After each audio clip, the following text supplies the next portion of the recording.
Assalamualaikum Bre, selamat datang kembali di Guru Gembel Channel. Kenapa masyarakat Indonesia benci banget sama yang namanya LGBT? Lah, emang dibenci? Iya, dibenci. Kita menemukan banyak sekali data statistik, diantaranya adalah dari Wahid Institute yang menyebut bahwa kelompok masyarakat yang paling dibenci di Indonesia itu adalah kelompok komunis dan kelompok LGBT. Ya, mohon datanya jangan disimak terlalu jeli ya, karena itu tentu saja akan menyakitkan. Tetapi kita fokus, kenapa masyarakat di Indonesia itu benci banget sama yang namanya LGBT. Dan ternyata LGBT di Indonesia pun bukan seluruh LGBT yang dibenci itu, tapi ada bagian-bagian di antara LGBT itu yang paling dibenci. Masyarakat transgender atau masyarakat, saya mohon maaf ya, yang banci-banci gitu, kemudian lesbian itu tidak banyak mendapatkan perhatian, tapi yang gay itu yang paling dibenci di antara seluruh kelompok LGBT di Indonesia. Dari mana kita mengetahuinya? Apakah dari gara-gara genre Jav yang paling kita suka itu adalah yang lesbian? Bukan, tapi dari podcast Om Deddy yang kemarin, di antara sekian banyak ya, di antaranya adalah ketika lesbian diundang sama podcast Om Deddy, masyarakat tenang, adem ayem, tidak ada rusuh, tidak ada apapun. Tapi ketika yang diundang itu adalah gay, itu ributnya seluruh Indonesia. Bahkan ada gerakan untuk memboikot podcast yang sangat luar biasa itu. Bahkan membuat Pak Deddy Kobisa itu terpaksa harus menghapus videonya sendiri yang pada waktu itu nilainya sudah sekitar 40 juta rupiah. Waduh, lumayan banget itu. Tapi ya, kenapa seperti itu? Dan kalau misalkan kita cermati data statistik itu, ternyata angka yang membenci orang-orang LGBT itu merata, tidak ada hanya dalam satu kelompok saja. Misalkan satu kelompok agama tertentu saja atau satu profesi saja, ternyata semuanya seperti itu. Dan LGBT ini adalah salah satu tema yang mempersatukan preman kampung dengan ustadz masjid. Jadi mereka sama-sama, dalam tanda kutip, saya mohon maaf ya, jijik terhadap orang-orang yang disebut sebagai orang gay. Nah, kenapa bisa seperti itu? Di episode ini kita nggak akan ngebahas tentang gay-nya. Mungkin episode selanjutnya ya, kita akan bahas gay secara ilmiah. Tapi di episode ini kita akan membahas bagaimana atau kenapa masyarakat benci banget sama yang namanya gay. Jadi ayo kita bahas.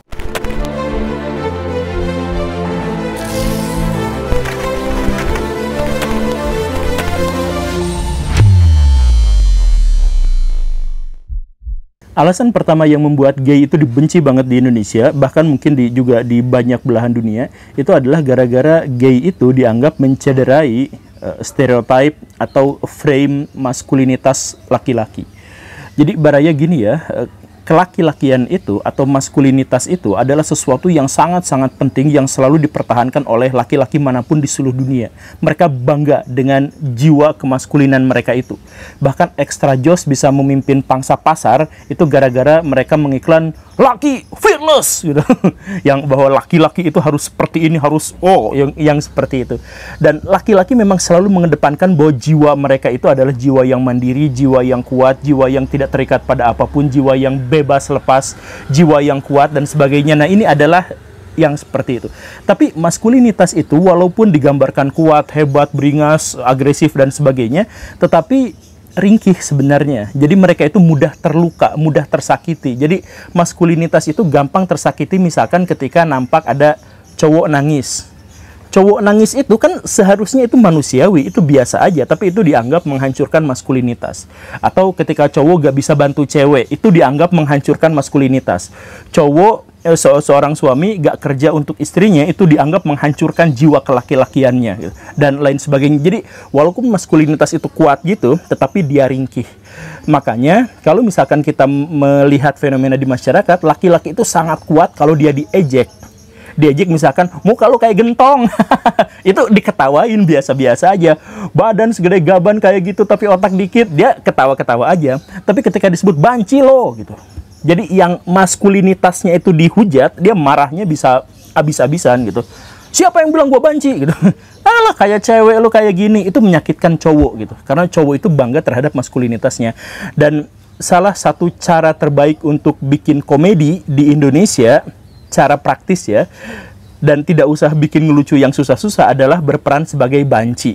Makanya hampir semua grup lawak di Indonesia ada karakter bancinya. Karena itu cara paling mudah untuk mengundang gelak tawa manusia. Kenapa? Karena banci itu sesuatu yang harus dihujat, dijelek-jelekan, ditertawakan, diolok-olok dan sebagainya. Karena apa? Karena menjatuhkan maskulinitas itu. Nah, gay itu ada posisi itu. gay itu ada pada posisi paling menghancurkan maskulinitas laki-laki. Dari mana? Dari dua sisi. Pertama, dari sisi bahwa si cowok yang harusnya mandiri, kuat, gagah, hebat, perkasa, agresif, berinisiatif, memimpin, dan lain sebagainya, itu digambarkan melambai. Itu menghancurkan, itu menyakiti maskulinitas. Atau menghancurkan maskulinitas tradisional masyarakat. Itu yang pertama. Kemudian dari sisi yang kedua, yaitu bahwa si gay yang laki-laki tadi itu kan karakteristiknya harus cewek itu digambarkan harus cowok itu harus digambarkan cewek itu dikasih kejutan, diajak kencan, diajak nikah, diajak jalan-jalan, cowok itu harus ini masyarakat kita memandangnya demikian ya. Cowok itu harus memberi, cowok itu harus ya pokoknya mah yang termasuk memperkosa misalkan dan sebagainya. Nah, ketika masyarakat kita memandang cowok yang harus dan cewek yang harus kemudian membayangkan ada pasangan gay di mana salah satunya dan itu adalah cowok, itu geli gitu. Masyarakat kita memandangnya itu geli banget, itu menghancurkan maskulinitas gitu. Jadi itu adalah faktor pertama kenapa gay dibenci banget di Indonesia khususnya. Alasan kedua kenapa gay dibenci di Indonesia itu berasal dari sisi yang satunya lagi, yaitu gay itu mengancam kewanitaan. Feminitasnya perempuan itu benar-benar terancam oleh gay. Apa hubungannya? Gini Baraya ceritanya ya. Wanita itu masyarakat itu sebagai makhluk yang kooperatif, sedangkan laki-laki itu makhluk yang kompetitif. Sebenarnya itu tidak benar-benar tepat, sebenarnya itu tergantung pada situasi apa dan tema apa yang sedang mereka geluti. Perempuan itu jauh lebih kompetitif daripada laki-laki kalau itu urusannya adalah seks dan reproduksi. Jadi perempuan itu bersaing dengan perempuan yang lain untuk mendapatkan perhatian dari laki-laki itu jauh lebih ketat daripada laki-laki bersaing untuk mendapatkan satu perempuan. Kalau misalkan Baraya mau ngecek, kalau cowok-cowok ngumpul di satu tempat, mereka gak pernah ngomongin cewek. Iya kan? Jarang sekali. Ngomong bola, ngomong mobil, ngomong bengkel, tapi gak pernah ngomong cewek. Tapi kalau cewek lagi ngumpul, pasti ngomongin cowok. Dan persahabatan cewek-cewek itu sering bubar gara-gara cowok. Hal yang jarang sekali terjadi pada dunia cowok. Gitu kan? Nah, ini pula lah yang menyebabkan bahwa cewek-cewek itulah yang banyak jadi pelakor, bukan menjadi sebaliknya. Kenapa?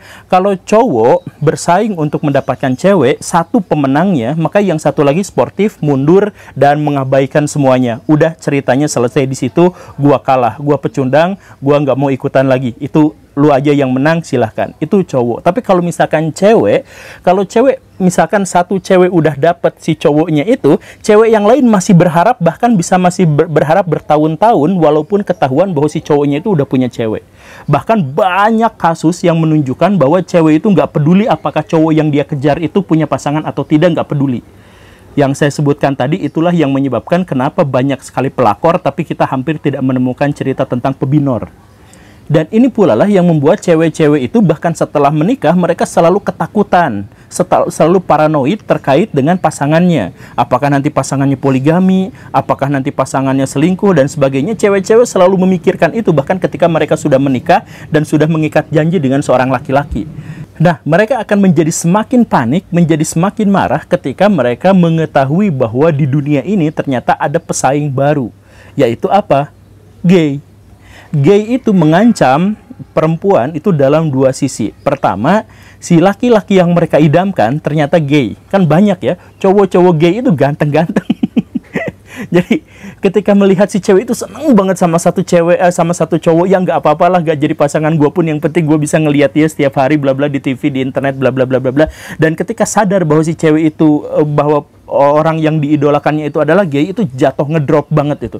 Ya ampun, kenapa milihnya cowok sama bla bla bla bla bla dan sebagainya. Secara naluriah ya, bukan secara logika. Kalau secara logika kita bisa bermain-main dengan itu semua, tapi secara naluriah cewek-cewek itu akan bener-bener ilfeel banget ketika dia sadar dia dikalahkan oleh gay. Itu alasan yang pertama. Kemudian sisi yang keduanya itu adalah mereka, si cewek-cewek itu akan menjadi terancam karena banyak di antara gay-gay itu yang lebih cantik daripada dirinya. kalau misalkan cewek-cewek disuguhi foto-foto ladyboy, misalkan yang dari Thailand itu, yang semacam itu, cewek-cewek pasti kesan pertamanya adalah gue gagal jadi cewek gitu. Gue kalah sebagai cewek dari orang-orang yang seperti itu, dari cowok tapi yang penampilannya itu lebih aduhai daripada mereka gitu. Jadi sisi kompetisi mereka itu benar-benar menjadi semakin terancam, menjadi semakin menggelisahkan ketika kemunculan tokoh-tokoh itu. Sekali lagi, ini terkait dengan naluri, bukan terkait dengan logika atau hal yang semacam itu. Poin pertama dan kedua dari bahasan ini itu sepenuhnya adalah terkait dengan naluri. Nah, sekarang kita masuk ke poin ketiga yang sama sekali tidak terkait dengan naluri, yaitu paparan ideologi. Apa yang membuat bangsa kita itu benci banget sama yang namanya LGBT dan terkhusus gay itu adalah paparan ideologi. Maksudnya gimana? Gini Baraya, seperti pertanyaan saya yang tadi itu, kan kalau misalkan kita masuk ke dalam ranah agama itu ada teks yang memang secara eksplisit menjelaskan bahwa perempuan lesbian dan laki-laki homoseksual itu adalah sesuatu yang tercela, sesuatu yang terkutuk. Anggaplah seperti itu ya, teksnya anggaplah demikian. Nah, tetapi kebencian masyarakat kita terhadap gay itu jauh lebih besar daripada terhadap lesbian. Tapi yang uniknya lagi adalah masyarakat yang membenci LGBT itu mendasarkan pada dalil-dalil agama. Betul kan seperti itu? Kalau dalil agama, kenapa nggak dua-duanya aja yang dibenci? Kenapa hanya salah satunya aja yang tidak disukai? Ya, alasannya sebenarnya adalah karena definisi dan penafsiran terhadap agama kita itu sebenarnya disusupi oleh ideologi. Maksudnya begini Baraya, kalau saya terangkan bahwa agama Islam di tahun 1000 itu sangat berbeda dengan sekarang, maka mungkin Baraya akan susah untuk mengenalinya. Kalau saya jelaskan bahwa orang Kristen yang sekarang dengan orang Kristen yang 1000 tahun yang lalu, itu cara beragamanya sama sekali lain. Akidahnya lain, apapunnya lain, itu mungkin akan marah-marah. Tapi pada faktanya seperti itu. Agama itu interpretatif dan agama itu berkembang seiring perkembangan zaman. Begitu. Jadi kalau misalkan ada orang-orang sekarang, orang Islam yang mengaku kami itu salafiyah karena mengikuti yang tradisi zaman dulu, yang zaman dulunya sama sekali gak seperti itu. Jarang di antara kita yang mengenalinya. Maksudnya, karena apa? Karena agama ditafsirkan, dan tafsir yang kemudian berkembang menjadi sangat luas itu adalah agama yang menjadi ideologi. Jadi kita itu sebenarnya bukan beragama, tapi berideologi tertentu. Nah, ideologi inilah yang kemudian mengarahkan kepada kita pada sosok siapa yang dibenci, pada sosok yang siapa disukai. Jadi secara naluriah saya jelaskan begini, saya mohon maaf ya, tapi secara naluriah saya jelaskan bahwa orang-orang LGBT itu sebenarnya memang tidak disukai di seluruh dunia, bahkan sampai detik ini. Tetapi walaupun nalurinya seperti itu, tetapi naluri itu kemudian dikendalikan oleh ideologi-ideologi. Makanya di negara ini ada yang pro LGBT, di Indonesia ada yang tidak pro LGBT dan sebagainya, karena suka atau tidak suka, benci atau tidak benci itu kemudian dikendalikan oleh ideologi besar yang ada di negara tersebut itu. Nah, ideologi yang di Indonesia itu justru adalah ideologi yang tidak suka terhadap LGBT. Ideologi apa yang dimaksud? Tidak ada namanya ideologi itu. Jadi ideologi itu tidak harus punya nama. Ideologi itu kalau ada sebuah sistem gagasan yang kemudian dianut oleh banyak orang dan orang bersepakat atas gagasan itu, walaupun tidak secara tertulis, itu bisa disebut sebagai ideologi. Begitu dalam hal ini kita tidak menemukan apa yang dimaksud dengan ideologi apa dan apa namanya, tetapi bahwa ideologi itu benar-benar membuat masyarakat Indonesia kompak untuk 80 sekian persen membenci gay, begitu. Nah, apa bukti bahwa ini adalah terkait ideologi, bukan terkait dengan agama? Apa buktinya? Kan bisa aja saya benci banget sama gay itu gara-gara agama saya. Bukan, buktinya adalah apa? Kalau misalkan kita merunut pada agama yang tadi saya bilang interpretatif, maka saya sebutkan di dalam agama itu ada tempat khusus untuk orang-orang LGBT. Misalkan ya, di kitab fikih manapun dari seluruh mazhab yang ada, kalau misalkan kita masuk ke dunia Islam, di situ ada tempat di mana banci diperlakukan harus seperti apa. Misalkan banci pakaiannya tertutup atau seperti laki-laki. Banci nanti kalau sholat ditempatkan di mana, di posisi apa dan sebagainya. Dan ada akomodasi-akomodasi terhadap banci. Jadi misalkan ada laki-laki tapi yang ngondek banget, maka misalkan dalam mazhab Hanbali itu harus pakai hijab, disesuaikan dengan kecenderungannya sebagai perempuan walaupun anunya laki-laki, walaupun casingnya laki-laki. Misalkan ada seperti itu. Jadi sebenarnya ada dalam dunia fikih Islam itu ada tempat untuk orang-orang LGBT. Maksudnya kalau misalkan itu dikembangkan ke dunia modern, itu kan fikih itu berkembangnya kan abad ke-7, abad ke-8, abad ke-9 gitu ya, sampai abad ke-10. Abad ke-9 sudah disusun tentang LGBT seperti itu, sekarang pun seharusnya dilanjutkan kan bagaimana, tapi kan ini tidak. Nah, karena apa? Karena ini terkait dengan ada ideologi besar yang menaungi, dan ideologi itu mengatasnamakan agama. Begitu. Dan dari situlah kemudian masyarakat mengira bahwa mereka itu tidak suka pada gay gara-gara agama. Padahal sebenarnya bukan pada agama, tapi pada ideologi. Makanya kalau misalkan kemarin ada Pak Habib yang menggerebek pesantren Banci, saya mohon maaf ya, pesantren Banci digerebek gara-gara itu menyebarkan homoseksual dan sebagainya. Itu nggak baca fikih itu sebenarnya Pak Habibnya. Karena di seluruh, sekali lagi ya, di seluruh kitab fikih dari seluruh mazhab itu ada tentang terkait hal ini. Dan dalam Islam itu yang benar-benar terlarang itu adalah proses kegiatan seksualnya, tetapi manusia-manusianya itu ada tempatnya khusus sebagai manusia biasa. Begitu. Kemudian alasan yang keempat yang membuat gay benar-benar tidak disukai di Indonesia itu adalah gara-gara framing dari media massa. Jadi maksudnya begini Baraya, media massa itu sama seperti yang lainnya, itu hidup harus membutuhkan akomodasi cuan, ekonomi gitu kan. Nah, tetapi media massa itu kesulitan luar biasa untuk bisa menjual berita. Karena ya berita itu kan kadang laku, kadang enggak gitu. Nah, maka yang harus dilakukan itu adalah apa? Pertama, kalau mereka ingin mendapatkan uang yang memadai, mereka harus menjual berita-berita yang bombastis walaupun nggak penting. Banyak media-media kita yang ngambil seperti itu, berita-beritanya nggak penting, nggak apa sama sekali, nggak ada kepentingan publik yang bisa disampaikan di situ, atau penuh emosional, penuh tendensi apa, tapi diberitakan untuk mendapatkan viral, untuk mendapatkan cuan dan sebagainya. Media-media, saya mengenal medianya, tapi nggak usah disebutkan di sini.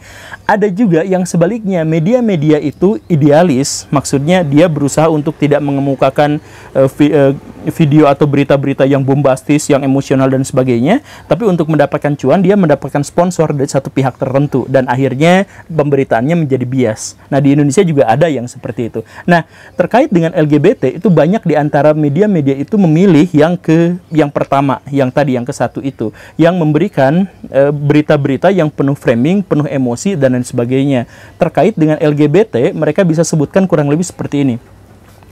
Pelaku mutilasi itu ternyata adalah gay. Nah, dengan judul seperti itu emosional, itu bisa membuat orang-orang nonton, tapi kan itu framing. Jadi maksudnya, ya emang kenapa gitu? Kan kalau misalkan pelaku mutilasi itu adalah orang heteroseksual gitu. Ya kan enggak, itu kan ya banyak orang yang melakukan mutilasi dan dia adalah pelaku heteroseksual, tapi kan biasa-biasa aja. Tapi kalau disebutnya gay, nah itu framing di situ. Atau misalkan pelaku mutilasi itu adalah seorang muslim gitu. Ya memang dia muslim, tapi apakah gara-gara dia muslim itu dia langsung memutilasi orang? Kan enggak. Pelaku mutilasi itu adalah orang Dayak gitu. Ya emang kalau orang Dayak langsung memutilasi? Kan enggak. Tapi nah, framing media massa itu ke arah sana. Jadi menghubungkan satu identitas dengan perilaku. Apakah identitas itu terkait dengan perilakunya? Tidak ada hubungannya di situ, tetapi dibuat agar apa? Agar judul itu benar-benar menarik perhatian. Kan ketika judulnya pelaku pembunuhan berantai ini ternyata adalah gay, misalkan seperti itu, masyarakat kan akhirnya menonton itu. Dan kemudian masyarakat menyimpulkan, da gay mah kieu nya, gay mah ternyata seperti ini ya, dan gay mah bla bla bla bla dan sebagainya gitu. Nah, makanya walaupun pelaku kriminal itu sebenarnya kalau dilihat dari statistik itu ya jumlahnya ya sama-sama aja, yang mau heteroseksual mau yang gay sama-sama melakukannya, dan jumlahnya juga kurang lebih sebanding dengan jumlah di lapangannya, tetapi tetap saja masyarakat itu memandang bahwa kalau misalkan gay itu biasanya akan melakukan ini dan itu dan ini dan itu, ya gara-gara framing media itu. Ya, kurang lebihnya seperti itu. Sekali lagi, di episode ini saya nggak akan jelaskan, nggak akan membela, nggak akan mendukung, atau misalkan nggak akan menjelek-jelekan atau tidak mendukung LGBT dan sebagainya. Itu semoga bisa ada di episode yang lain. Tapi di episode ini saya jelaskan kenapa masyarakat kita tuh benar-benar benci terhadap gay. Begitu. Sekarang kita tutup dulu. Terima kasih karena sudah menyimak. Saya Guru Gembul. Assalamualaikum warahmatullahi wabarakatuh.